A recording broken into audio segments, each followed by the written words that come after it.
Each and every house has a memory to it. One big idea is all it takes.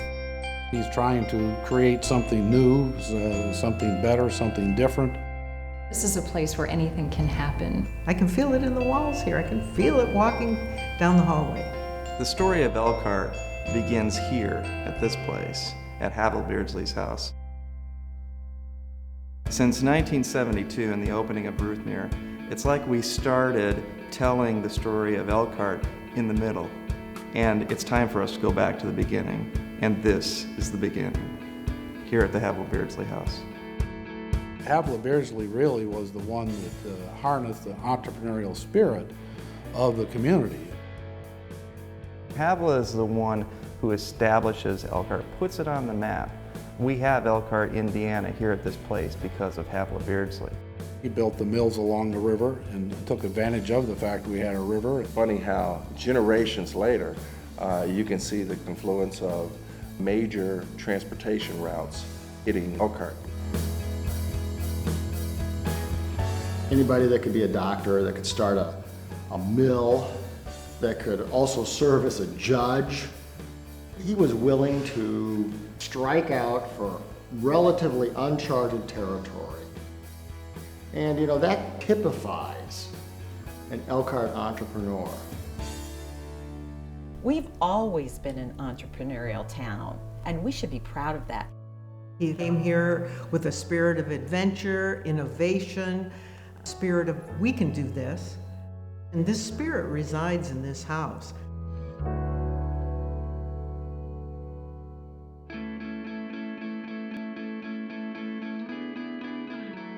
On the surface, you would think, well, a house is a house.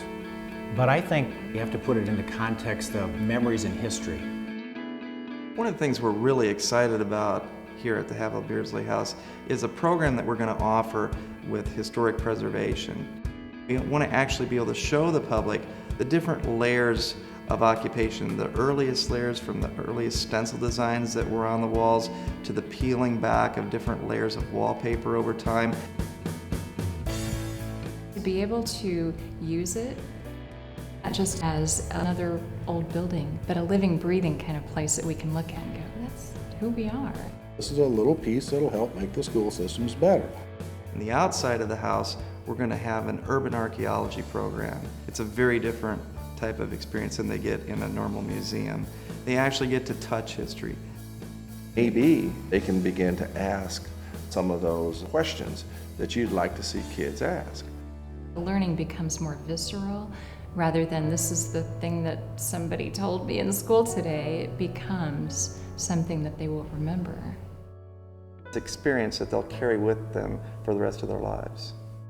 They're inspired by that, just as we're inspired by monuments all over the United States. If they can leave here asking questions about who they are, then we've at least started the road of them feeling as though they're connected. That kind of inspiration is what really changes education, and all kids need it.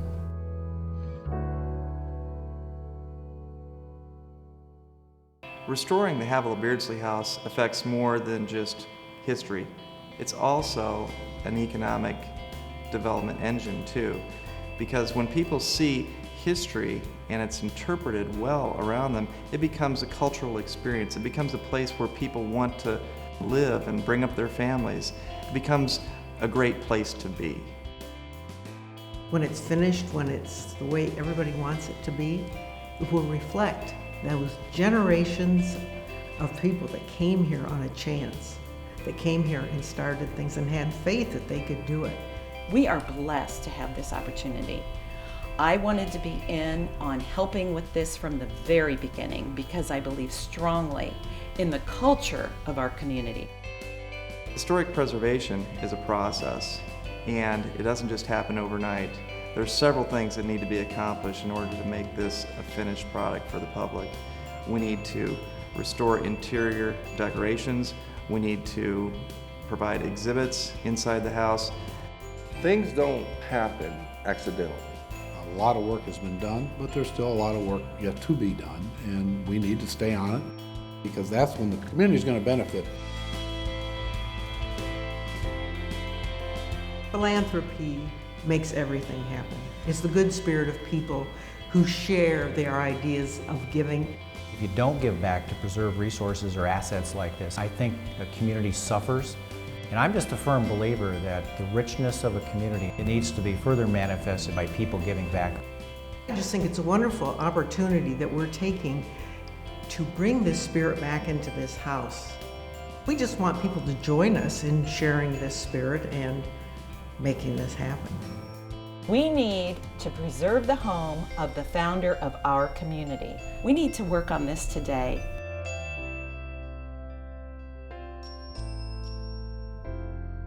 Our story starts Our story Our story starts here.